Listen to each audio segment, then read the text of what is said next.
You've got washed, you've got natural, you've got honey, and you've got fermented.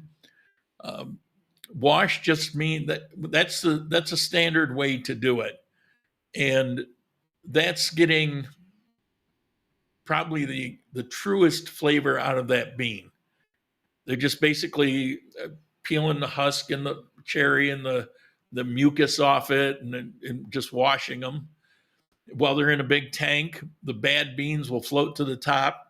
If you're doing a blend or a dark roast, you can save those beans and throw them in. Nobody will know the difference. But they're bad beans, and a good place will take those off and toss them. And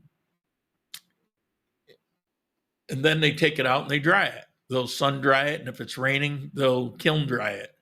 They'll put it in this big room, spread it out with they'll just open fire, however they do it. Different places will do it different ways. So that's washed. Now, natural, that will, for 24 to 48 hours, it'll take that cherry and just kind of spread it out in the sun. It'll just leave it there.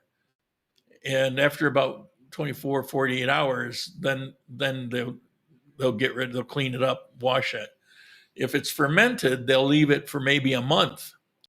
I was fascinated by it the first time I had it because it was different, but I wasn't sure if I loved it or hated it. Since then, I bought one. I kept trying. I don't like it. It's very vinegary.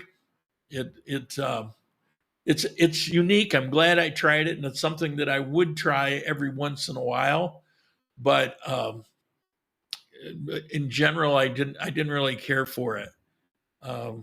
It's too vinegary.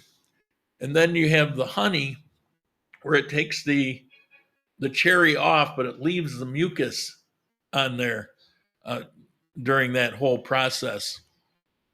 Those are pretty good. They alter the flavor, but depending on the coffee, in some somewhat positive ways. It definitely makes it a little bit sweeter, which is not a bad characteristic.